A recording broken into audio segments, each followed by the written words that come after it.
दिल्ली या ठिकाणी जंतर मंतरवरती विद्यार्थ्यांचं शांततेत आंदोलन चालू होतं। या आंदोलनकर्त्यावरती दिल्ली पोलिसांकडून लाठीचार्ज करण्यात आला। या लाठीचार्जमध्ये खूप विद्यार्थी जखमी झाले आणि त्या विद्यार्थ्यावरती गुन्हे देखील दाखल केले। याच्या निषेधार्थामध्ये वंचित बहुजन आघाडी यांच्या वतीनं संपूर्ण महाराष्ट्र बंद करण्यात आला होता। या महाराष्ट्र बंदमध्ये आज 23 जुलै 2026 रोजी मुरुड शहर बंदची हाक वंचित बहुजन आघाडी यांनी दिलेली होती।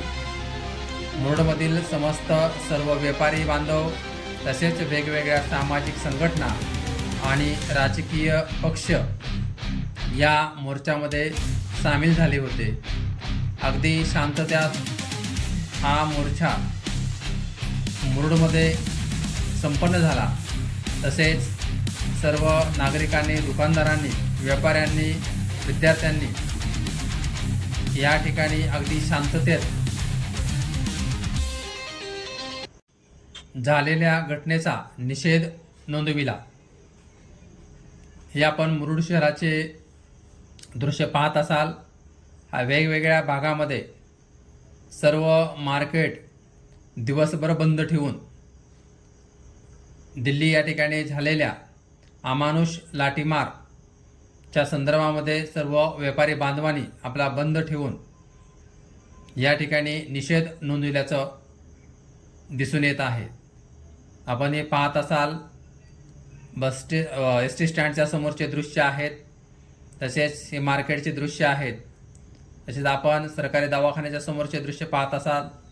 एरवी हा गजबजलेला एरिया असतो, पण या ठिकाणी आज खूप शांतता दिसून आली। तसेच सर्व व्यापाऱ्यांनी आज सहकार्य केलं, कारण प्रत्येक व्यापाऱ्यांचा मुलगा हा विद्यार्थी आहे। या सरकारच्या आरमुट्या धोरणामुळे नोकरदार वर्ग त्रस्त आहे, व्यापारी वर्ग त्रस्त आहे, विद्यार्थी वर्ग त्रस्त आहे, सर्वसामान्य माणूस देखील त्रस्त आहे, शेतकरी वर्ग त्रस्त आहे। इतक्या सगळ्या घटना असताना सुद्धा हे सरकार या शिक्षण मंत्र्याचा राजीनामा घेत नाही। ही खूप मोठी दुर्दैवी घटना आहे। या सर्व झालेल्या घटनेचा निषेध म्हणून मुरुड शहर आज कडकडीत बंद राहिले आहे। आपण हे दृश्य मुरुड शहरातील पाहत आहात।